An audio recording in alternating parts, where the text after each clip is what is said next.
दोस्तों, जीवन में इन 3 लोगों का पैसा कभी मत खाना, वरना कुत्ता बनकर चुकाना पड़ेगा।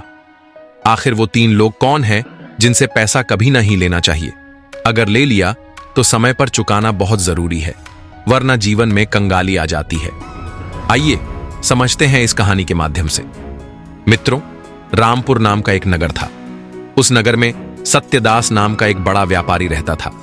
सत्यदास सेठ धन संपदा में इतना समृद्ध था कि उसकी प्रसिद्ध चारों दिशाओं में फैली हुई थी।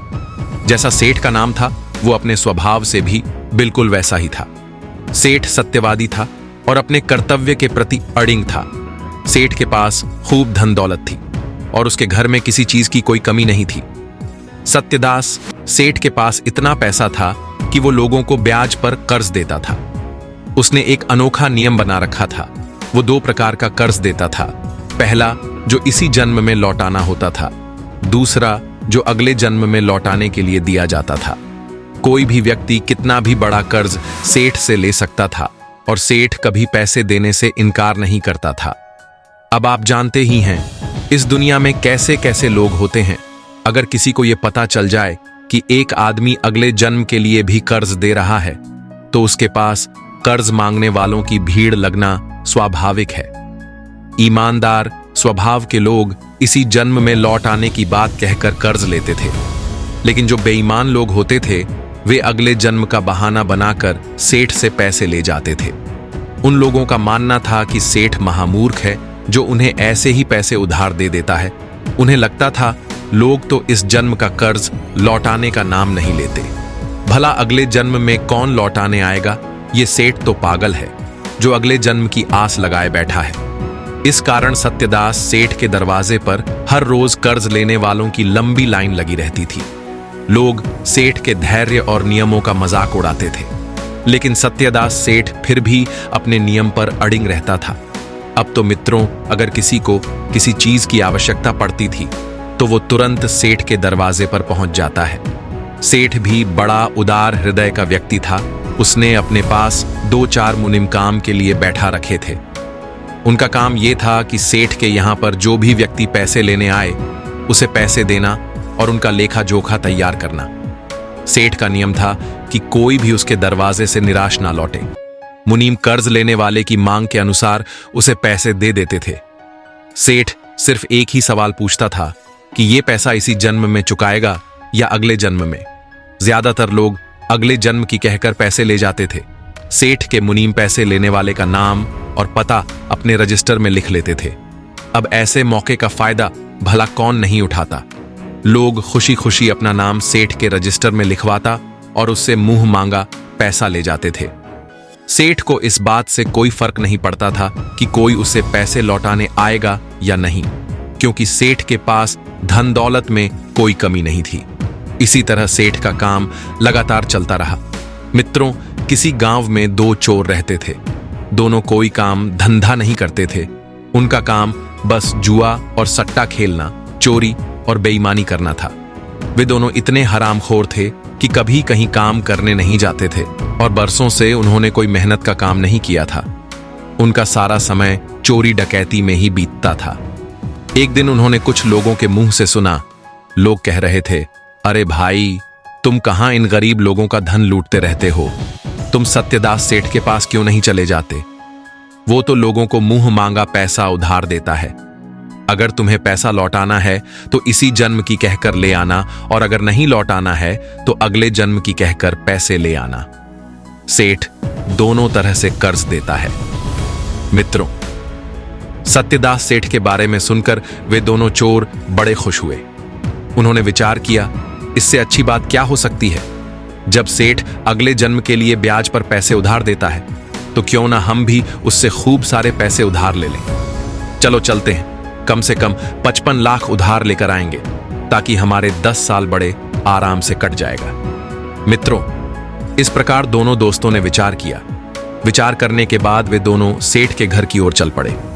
घर वालों को उनकी कोई चिंता फिक्र नहीं थी, क्योंकि वे दोनों शुरू से ही आवारा किस्म के थे।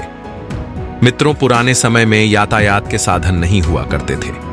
इस कारण वे दोनों पैदल चलते चलते रामपुर नगर पहुंच गए और सीधे सत्यदास सेठ के दरवाजे पर आ गए। सेठ के पास पहुंचकर वे कहने लगे, अरे सेठ जी, हमने आपका बड़ा नाम सुना है। हम पर बड़ी गरीबी आन पड़ी है। हमारे बच्चे भूख प्यास से मर रहे हैं। हमें पैसों की बहुत बड़ी आवश्यकता है। क्या हमें आपसे कुछ उधार मिल सकता है? सत्यदास सेठ ने मुस्कुराते हुए कहा, हाँ हाँ, क्यों नहीं। जितने चाहो उतने रुपए ले जा सकते हो। तुम घबराओ मत, बताओ कितने रुपए चाहिए। सेठ की बात सुनकर वे दोनों चोर मन ही मन बहुत खुश हुए। उन्होंने कहा, देखिए सेठ जी, हमें इस जन्म के लिए पैसे नहीं चाहिए। हम अगले जन्म में ही आपका कर्ज लौटा पाएंगे। सेठ ने तुरंत कहा, कोई बात नहीं, हमें कौन सा जल्दबाजी है, आप अगले जन्म के लिए ही ले जाओ। हम कब मना कर रहे हैं, बताइए तो सही, आपको कितने रुपए चाहिए। सेठ की बात सुनकर दोनों चोर और भी प्रसन्न हो गए।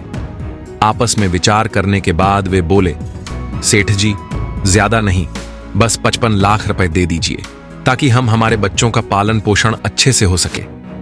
सत्यदास सेठ ने अपने मुनीम को बुलाया और कहा, मुनीम जी, इन दोनों को 55 लाख रुपए दे दीजिए। मित्रों, मुनीम ने सेठ की आज्ञा का पालन किया और दोनों चोरों को 55 लाख रुपए पकड़ा दिए। पैसे लेकर दोनों ने उन्हें अपनी जेबों में ठूंस लिया और चल दिए। सेठ ने उनका नाम पता पूछकर अपने बही खाते में दर्ज कर लिया कि फलाने फलाने व्यक्ति ने अगले जन्म में चुकाने के लिए 55 लाख रुपए का कर्ज लिया है। पैसे लेने के बाद वे दोनों चोर बहुत खुश हुए। वे सोचने लगे, भैया, अगला जन्म किसने देखा है? ये सेठ तो बड़ा मूर्ख निकला जो हमें इतनी बड़ी रकम उधार दे दी। अगले जन्म का तो पता नहीं, लेकिन इन पैसों से ये जन्म हमारा मजे से कट जाएगा। अब हमें जीवन भर ना चोरी करने की जरूरत है, ना ही जुआ खेलने की। इस प्रकार वे दोनों मन ही मन प्रसन्न होते हुए आगे बढ़ने लगे। अब मित्रों, आगे क्या होता है? पैदल चलते चलते उन्हें रात हो गई। अंधेरा गहराते ही उन्हें रास्ते में एक गांव दिखाई दिया। तब दोनों ने सोचा, क्यों ना आज की रात इसी गांव में गुजारी जाए। तभी उनमें से एक बोला, चलो इसी गांव में रात गुजारते हैं। जब वे गांव पहुंचे तो उन्होंने रुकने की कोशिश की, लेकिन गांव के लोगों ने उन्हें देखकर कोई ध्यान नहीं दिया। दरअसल वे दोनों दिखने में ही बदमाश लग रहे थे। अब चोरों को डर सताने लगा, हमारे पास इतनी बड़ी रकम है, कहीं कोई हमारे पैसों को छीन ना ले। काफी सोच विचार के बाद उन्होंने गांव के बाहर रुकने का फैसला किया। गांव के बाहर एक तेली का घर था। वे दोनों तेली के घर के दरवाजे पर पहुंचे और बोले, भाई, हम तुम्हारे यहां आज की रात रुकना चाहते हैं। सुबह होते ही हम यहां से चले जाएंगे। हम तुम्हारे खाने का भी बोझ नहीं बनेंगे, बस सोने के लिए एक बिस्तर और एक चारपाई दे दो। तेली ने उन्हें घूरते हुए कहा, भाई, मेरे पास तो सिर्फ एक ही चारपाई है, लेकिन एक काम करो, मेरे तबेले में एक खाट पड़ी हुई है। वहां मेरा एक बैल और एक भैंसा बंधे हुए हैं। तुम जाओ और आराम से वहीं सो जाओ, साथ ही मेरे जानवरों की रखवाली भी कर देना। मित्रों, तेली की बात सुनकर दोनों चोरों ने सोचा कि यह भी ठीक है, आखिर कोई जगह तो मिल ही गई। उन्होंने तेली का कहा मानकर तबेले में चले गए। मित्रों, वे दोनों चोर तेली के तबेले में रुकने चले गए। जब वे दोनों मित्र वहां पहुंचे और खाट पर लेट गए, लेकिन उन दोनों को नींद नहीं आ रही थी। उनके पास बहुत सारे पैसे थे और उन्हें डर था कि कहीं कोई उनके पैसे ना छीन ले। इसलिए दोनों जागते हुए आपस में बातें कर रहे थे। इस तरह बातों बातों में रात के 12 बज गए। उधर तबेले में जो भैंसा और बैल बंधे हुए थे, उनमें से भैंसा बोला, उठ भाई बैल, तुम सो रहे हो या जाग रहे हो? मेरी बात ध्यान से सुनो। मेरा और तुम्हारा बस आज रात तक का ही साथ है। कल सुबह मैं तुम्हें छोड़कर चला जाऊंगा। बैल ने चौंक कर पूछा, क्या कह रहे हो भाई? तुम हमें छोड़कर क्यों जाओगे? भैंसा गहरी सांस लेकर बोला, भाई सुनो, मैंने पिछले जन्म में इस तेली से कर्ज लिया था और वो कर्ज मैं चुका नहीं पाया, इसीलिए मेरी ये हालत हो गई। इस तेली ने मुझसे एक एक पैसे की वसूली ब्याज सहित कर ली है। मैंने जितना कर्ज लिया था उसका 1000 गुना इसने मुझसे वसूल किया है। आज इसने मुझे कोड़े मार मार कर बुरी हालत बना दी है, लेकिन अब मेरा कर्ज पूरा चुका है। मैं इस तेली के कर्ज से मुक्त हो गया हूं। आगे भैंसे ने अपनी बात जारी रखी और कहा, कल सुबह मैं तेली के घर एक बार चारा खाऊंगा और उसके बाद मैं यहां से चला जाऊंगा।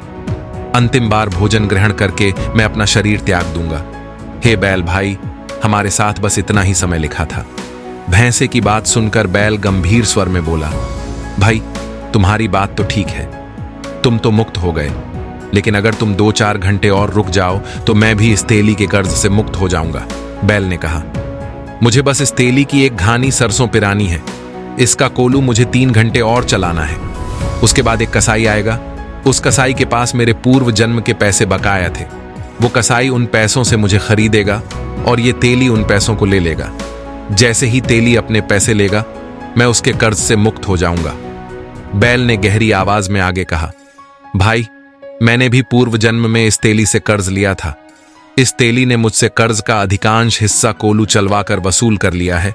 बाकी बचे हुए पैसे वो कसाई चुकाएगा। फिर मैं थोड़ी दूर उस कसाई के साथ चलूंगा और उसके बाद मैं ये शरीर छोड़ दूंगा। मित्रों, जब उन दोनों मित्रों ने ये बात सुनी तो वे सोचने लगे, ये क्या अजीब बात है, हमें इस घटना को ध्यान से देखना चाहिए। मित्रों, जब सुबह हुई और सूरज निकल आया तो तेली तबेले में आया।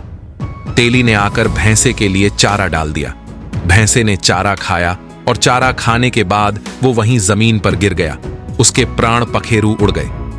मित्रों, जब भैंसा मर गया तो तेली बहुत दुखी हुआ और रोते हुए बोला, अरे मेरा भैंसा मर गया, ये तो मेरा सहारा था।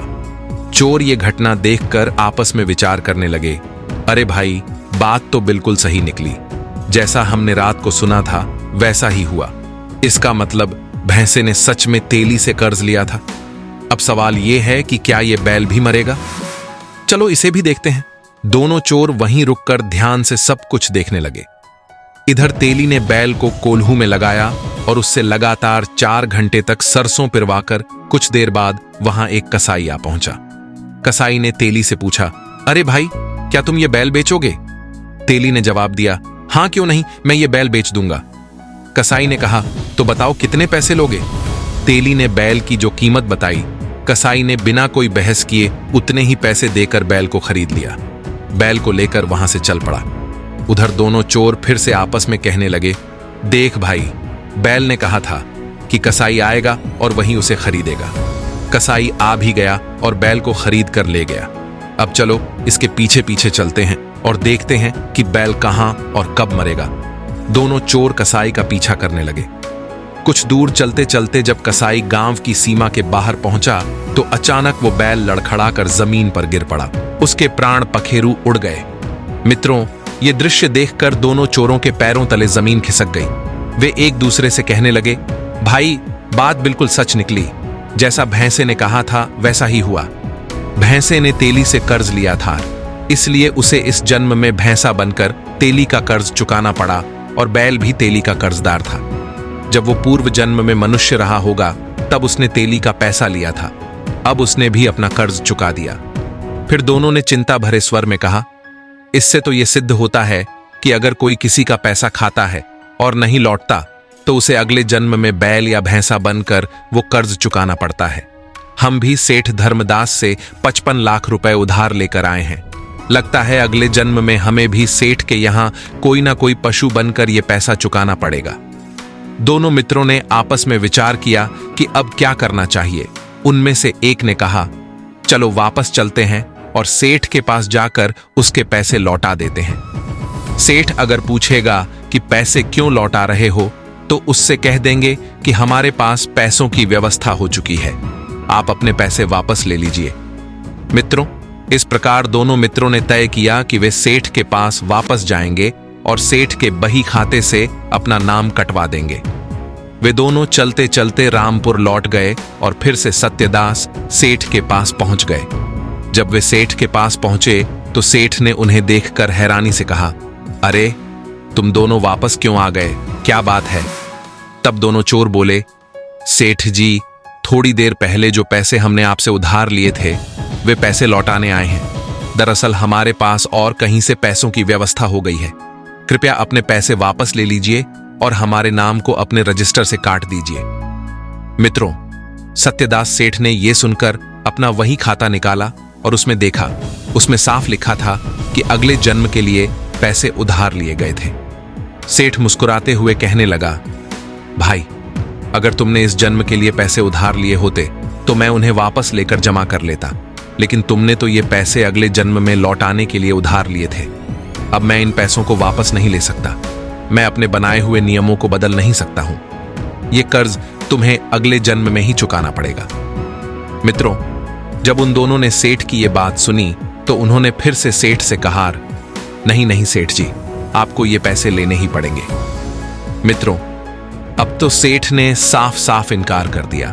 वे दोनों जबरदस्ती उन पैसों को सेठ को देना चाहते थे, लेकिन सेठ ने उनकी लाख मिन्नतों के बावजूद पैसे लेने से इनकार कर दिया। निराश होकर वे दोनों सेठ के घर से लौटने लगे। चलते चलते वे आपस में विचार करने लगे, हमें अब इस सेठ के यहां बैल बनना ही पड़ेगा। फिर ये सेठ हमसे डंडे मार मार कर अपने पैसे वसूल करेगा। हमने सेठ से कर्जा लेकर मुफ्त में ही मुसीबत ले ली। अब हम क्या करें? सेठ को पैसे वापस कैसे लौटाएं? क्योंकि सेठ तो इस जन्म में पैसे लेने से रहा। दोनों सोचते सोचते आगे बढ़ते गए। कुछ देर बाद वे एक जंगल में पहुंच गए। जंगल के बीच में एक चौराहा था, जहां दोनों ने एक बड़े वृक्ष के नीचे बैठकर आराम किया।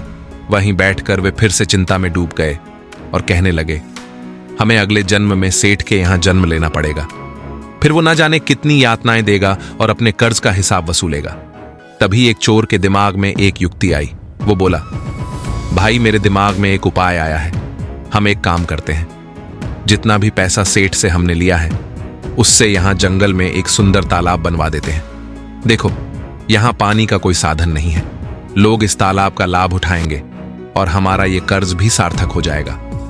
दूसरे चोर ने सहमति जताते हुए कहा, भाई बात तो तुमने अच्छी कही है। इससे न केवल हमारा कर्ज सही जगह लगेगा, बल्कि लोग भी हमें याद करेंगे। मित्रों, इस प्रकार दोनों ने विचार विमर्श करके ये फैसला कर लिया। उन्होंने पड़ोस के गांव से मजदूर बुलवाए और काम शुरू करवा दिया। तालाब खुदवाने का काम कुछ ही समय में पूरा हो गया। वहां एक सुंदर और विशाल तालाब का निर्माण हो गया। तालाब के चारों ओर हरे भरे पेड़ पौधे लगवा दिए। चारों तरफ सुंदर सुंदर सीढ़ियां बना दी। तालाब के तल को पक्का करवाया और चारों ओर उसे सपाट बनवा दिया। तालाब के पास ही रहने के लिए दोनों ने एक छोटा सा कमरा बना दिया। मित्रों, अब वे दोनों उसी तालाब के किनारे उस कमरे में रहने लगे।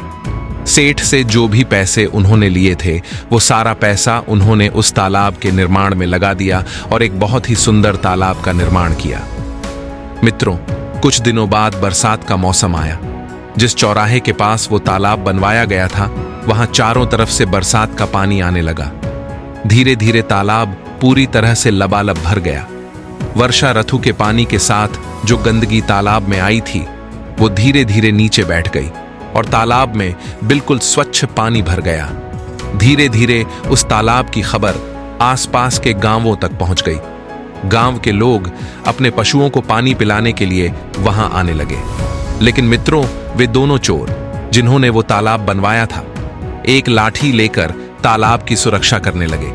जो भी कोई वहां पानी पिलाने आता वे उसे दूर से ही डांट कर भगा देते। वे कहते हैं, भाई साहब, इस तालाब में पानी पीना और पिलाना सख्त मना है। ये हमारे सेठ जी का आदेश है। उन्होंने तालाब के किनारे एक बड़ा सा बोर्ड लगवा दिया था जिस पर तालाब के मालिक के रूप में सत्यदास सेठ का नाम लिखा था। आखिरकार उन्होंने ये तालाब सेठ के पैसों से ही तो बनवाया था। मित्रों, इसकी सूचना धीरे धीरे आसपास के गांवों में फैल गई। अब लोग कहने लगे, इतना सुंदर तालाब जंगल में बनवाया गया है और उसमें पानी भी बहुत साफ है, लेकिन वहां 2 पहरेदार बैठे हैं जो किसी को पानी नहीं पीने देते। लोगों के मन में सवाल उठने लगे, भला इतना सुंदर तालाब बनवाया ही क्यों, अगर पानी किसी को पीने नहीं देना था? अब गांव के 10 से 20 लोग इकट्ठा हुए और आपस में विचार किया, चलो हम सब मिलकर उन दोनों से पूछते हैं कि वे पानी क्यों नहीं पीने दे रहे। हमारे पशु इसमें पानी पी लेंगे तो उनका क्या बिगड़ जाएगा? अगर किसी को पानी नहीं देना था तो फिर इतना बड़ा तालाब बनवाया क्यों? मित्रों, वे 10 से 20 लोग पड़ोसी गांव के कुछ अन्य लोगों को लेकर तालाब पर पहुंच गए। उन्होंने दोनों पहरेदार से पूछा, भाइयों, एक बात बताओ, तुमने इतना सुंदर तालाब बनवाया है, उसमें लाखों रुपए की लागत लगाई है, फिर भी तुम किसी को पानी क्यों नहीं पीने दे रहे? तब दोनों चोर बोले, ग्रामवासियों, हमारी इसमें कोई गलती नहीं है। हम तो रामपुर के सत्यदास सेठ के नौकर हैं। ये तालाब सत्यदास सेठ ने बनवाया है और उनका सख्त आदेश है कि किसी को भी यहां पानी नहीं पीने दिया जाएगा। जब मालिक का आदेश नहीं है तो हम क्या कर सकते हैं? कुछ गांव वाले बोले, ये तो गलत बात है। कुछ लोग सेठ से नाराज हो गए। वे सेठ को गालियां देने लगे और कहने लगे, सेठ ने जब इतना सुंदर तालाब बनवाया है तो फिर पानी पीने से क्यों रोकता है? ये तो सरासर अन्याय है। लेकिन दोनों चोर शांत स्वर में बोले, देखो भाई, इसमें हमारी कोई गलती नहीं है। हम तो सिर्फ सेठ के आदेश का पालन कर रहे हैं। अगर आपको पानी पीना है तो पहले सेठ से अनुमति लेकर आइए। यदि सेठ हमें कहेगा तो हम किसी को भी नहीं रोकेंगे। कुछ लोग कहने लगे, बात तो सही है, नौकरों की क्या गलती? जैसा मालिक का आदेश है वैसा ही तो वे करेंगे। मित्रों, उन दोनों की ऐसी बातें सुनकर अब गांव वाले इकट्ठा होकर रामपुर की ओर चल दिए ताकि सत्यदास सेठ से इस विषय में बात की जा सके। मित्रों, जब वे सारे लोग रामपुर के सत्यदास सेठ के पास पहुंचे तो एक साथ इतनी बड़ी भीड़ देखकर सेठ आश्चर्यचकित रह गया। सेठ के मन में डर बैठ गया। वो सोचने लगा, हमसे कोई गलती तो नहीं हो गई? कहीं ये लोग मिलकर हमें मारने तो नहीं आए? डर के मारे सेठ उन सभी को दूर से ही राम राम करने लगा और उनका हालचाल पूछने लगा। फिर बड़े सम्मान से उसने उन सबको अपनी बैठक में बुलाया और जलपान करवाया। उसके बाद सेठ ने उनसे आने का कारण पूछा। मित्रों, गांव वाले तो पहले से ही गुस्से में थे। उनमें से एक ने कहा, अरे सेठ जी, आपने इतना सुंदर तालाब बनवाया है, लेकिन जब किसी को पानी नहीं पीने देते तो उस तालाब के बनवाने का क्या फायदा? तालाब का नाम सुनते ही सेठ चौंक गया। उसने हैरानी से पूछा, भाइयों, आप किस तालाब की बात कर रहे हैं? मैंने तो कोई तालाब नहीं बनवाया है। आप लोग गलत कह रहे हैं। गांव वालों ने गुस्से में जवाब दिया, नहीं सेठ जी, हम इतने सारे लोग पागल नहीं हो सकते। हम अपनी आंखों से देखकर आ रहे हैं। तालाब के किनारे एक बड़ा सा बोर्ड लगा है जिस पर मालिक के रूप में आपका ही नाम लिखा है। आपने 2 नौकर वहां बैठा रखे हैं। वे दोनों किसी को पानी नहीं पीने दे रहे। सेठ चकित होकर बोला, अरे भाई, मैंने तो ऐसा कोई तालाब नहीं बनवाया है। जो तालाब मैंने बनवाए हैं उन पर तो लोग हमेशा से ही पानी पीते आए हैं। मेरे किसी भी तालाब पर पानी पीने की मनाही नहीं है। गांव वाले बोले, सेठ जी, वो तालाब आपका ही है। अब आप पानी पीने से मना करके हम सबको पानी से वंचित कर रहे हैं और पाप के भागी बन रहे हैं। मित्रों, गांव वालों की बात सुनकर सत्यदास सेठ बहुत हैरान हुआ। उसने गहरी सांस लेते हुए कहा, चलो मैं स्वयं चलकर देखता हूं कि आखिर ये मामला क्या है। मित्रों, अब तो सेठ सत्यदास स्वयं ग्रामीणों के साथ चल दिए और उस तालाब पर पहुंच गए। जब सेठ ने दूर से उस तालाब को देखा तो वो सचमुच बेहद सुंदर बना हुआ था। चारों ओर पक्की दीवारें थीं, बड़ी बड़ी सीढ़ियां और सुंदर घाट बने हुए थे। पशुओं के चढ़ने उतरने के लिए भी अच्छी व्यवस्था की गई थी। सेठ ने देखा कि 2 लोग लाठी लेकर उस तालाब की रखवाली कर रहे थे। फिर उसकी नजर तालाब के किनारे लगे बोर्ड पर पड़ी जिस पर साफ साफ लिखा था, तालाब के निर्माणकर्ता सत्यदास है। सत्यदास सेठ ये पढ़कर सेठ हैरान रह गया। सेठ ने उन दोनों पहरेदार को अपने पास बुलाया और गुस्से से पूछा, भाई, तुम लोग यहाँ इस तालाब से लोगों को पानी क्यों नहीं पीने दे रहे? और ये तालाब मेरे नाम से क्यों बनवाया है? मेरे नाम पर तालाब बनवाकर और लोग को पानी से वंचित रखकर मुझे क्यों पाप का भागी बना रहे हो, जबकि मैंने तो ये तालाब बनवाया ही नहीं है। मित्रों, वहां मौजूद गांव वाले भी इस पूरी बात को ध्यान से सुन रहे थे। दोनों चोर सेठ के सामने हाथ जोड़कर बोले, सेठ जी, हम आपसे 55 लाख रुपए उधार लेकर आए थे। आपने हमें वो पैसे अगले जन्म में लौटाने के लिए दिए थे, लेकिन जब हम घर पहुंचे ही नहीं तो हमें चिंता सताने लगी। फिर हम वापस आकर आपके पास आपके पैसे लौटाना चाहते थे।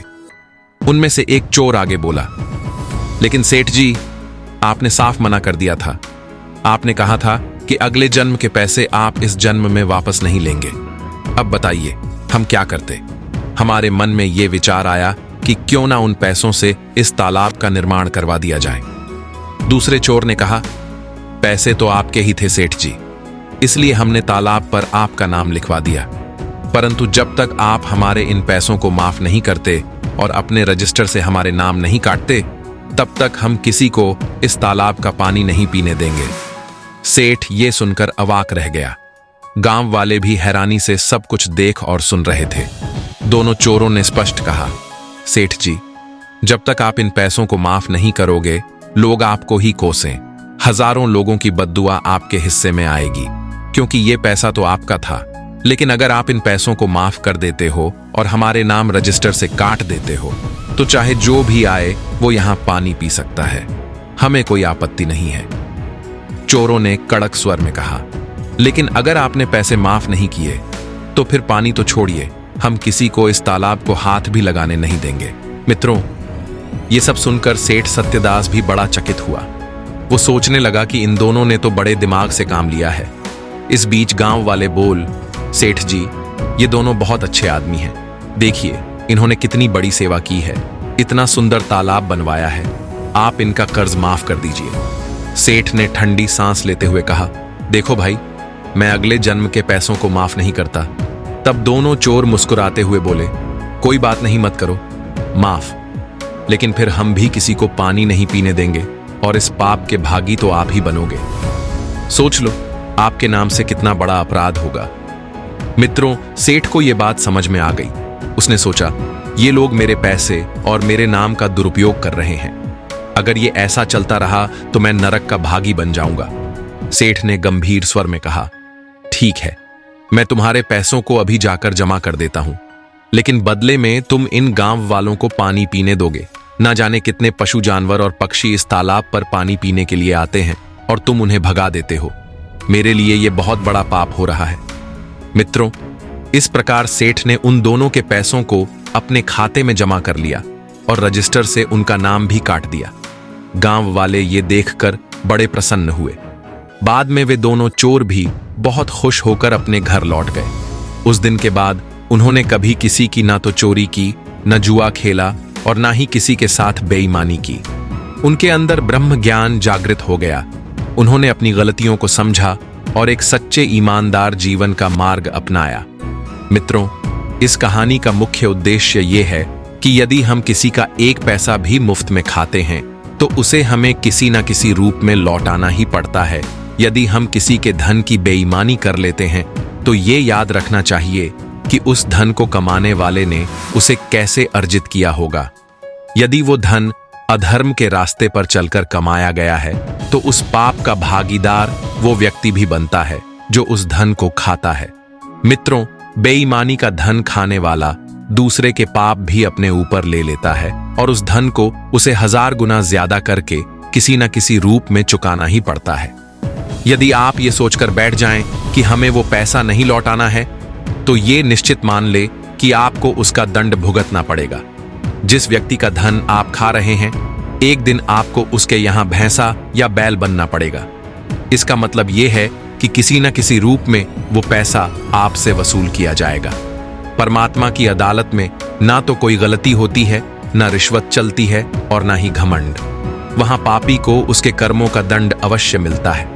मित्रों, आपसे मेरा निवेदन है कि किसी का एक पैसा भी मत खाइए। यदि कोई आपका पैसा खा ले तो उसे भूल जाइए, लेकिन खुद हमेशा ईमानदारी से जीवन बिताए। यदि आपने किसी के पैसे खाए हैं या आपकी नीयत खराब हुई है तो यह निश्चित मानिए कि आपको वो पैसा ब्याज सहित लौटाना ही पड़ेगा। पाप का धन भले ही कुछ दिन सुख दे सकता है, लेकिन वो सुख चैन छीन लेता है, आंतरिक खुशी नष्ट कर देता है और एक दिन ऐसे मूर्ख व्यक्ति का पतन हो जाता है। 3 प्रकार के धन कभी मत खाइए: चोरी, बेईमानी और ठगी का पैसा, मंदिर या देवस्थान पर चढ़ा हुआ पैसा और रिश्वत का पैसा। जो इन 3 प्रकार के धन का सेवन करता है उसका सर्वनाश होना निश्चित है। कुछ लोग ये सोचते होंगे कि हम तो 20 साल से ऐसा कर रहे हैं, हमारा तो कुछ नहीं बिगड़ा। लेकिन मित्रों, निश्चित रूप से आपका विनाश होगा। यदि इस जन्म में नहीं तो अगले जन्म में जरूर होगा। हिसाब देना ही पड़ता है। मित्रों, मैं उम्मीद करता हूं कि इस कहानी से आपको दुनिया की सबसे बड़ी सीख मिली होगी। सदैव सत्य और ईमानदारी के मार्ग पर चलें। उम्मीद है आपको यह कहानी पसंद आई होगी। यदि कहानी पसंद आई हो तो वीडियो को लाइक करके कमेंट बॉक्स हर हर महादेव जरूर लिखें और इसी के साथ ये प्रण भी ले कि आप किसी का पैसा नहीं खाएंगे और अपना जीवन ईमानदार रहकर नैतिकता के साथ व्यतीत करेंगे। मिलते हैं अगली वीडियो में। आप अपना ख्याल रखें।